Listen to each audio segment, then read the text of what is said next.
Menanggapi putusan pemerintah pusat membatasi kegiatan masyarakat dengan merujuk pada aturan pembatasan sosial, Wakil Gubernur Jawa Timur Emil Dardak mengatakan masih menunggu surat edaran tentang hal itu.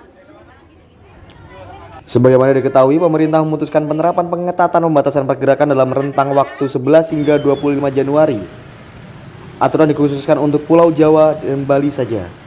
Emil Alistianto Dardak, Wakil Gubernur Jawa Timur mengatakan pembahasan kebijakan pembatasan pergerakan selama kurun waktu tertentu ini juga sudah dibahas dalam rapat yang diikuti Gubernur Jatim dengan pemerintah pusat melalui daring. Saat ini Pemprov Jatim menunggu surat edaran resmi serta aturan yang akan diberlakukan. Rapat salah satunya dengan Sekretariat Kabinet yang item pembahasan saat kami laporan, karena kebetulan kami juga dikontak oleh Pak Menko Perekonomian tadi malam. Kami laporan ke Ibu Gubernur dan Ibu Gubernur juga sudah mengikuti rapat dengan pemerintah pusat tadi pagi, dan memang akan dilakukan pembatasan. Tetapi istilahnya ini tolong jangan segera disimpulkan bahwa ini PSBB. Ya, akan ada instruksi yang lebih spesifik dan tertulis dari pemerintah pusat yang sedang kami tunggu saat ini, dan Ibu Gubernur terus berkoordinasi secara intensif walaupun beliau masih isolasi, tetapi beliau terus berkoordinasi juga dengan Forkopimda. Ini juga sudah dibahas dengan Forkopimda, dengan Pak Sekda. Pada intinya apa yang menjadi arahan dari pusat tentu akan kita tindak lanjuti. Sementara itu, kebijakan baru ini pun ditanggapi oleh PLT Wali Kota Surabaya Wisnu Saktibuana. Wisnu mengatakan perekonomian Surabaya sudah mulai beranjak naik. Daya beli masyarakat pun juga sudah mulai tumbuh. Serta di sisi lain masyarakat juga sudah mulai menerima keadaan. Meski demikian, Pemkot Surabaya memastikan tetap akan memikirkan warga yang terdampak COVID-19.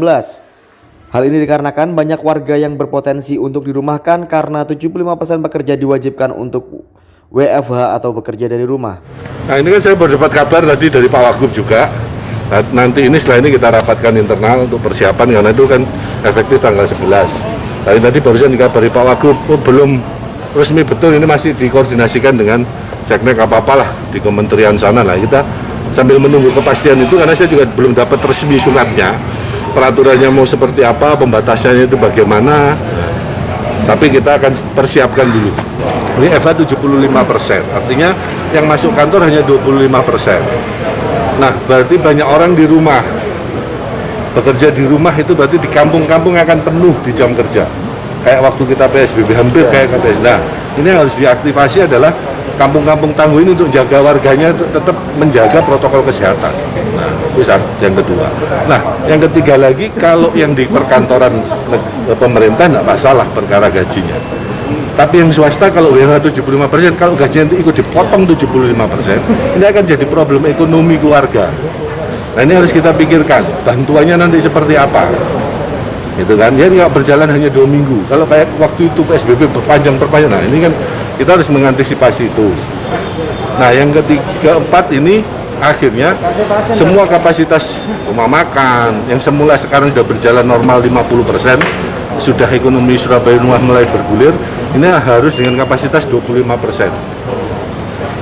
Kegiatan sosial, kegiatan kebudayaan dihentikan total.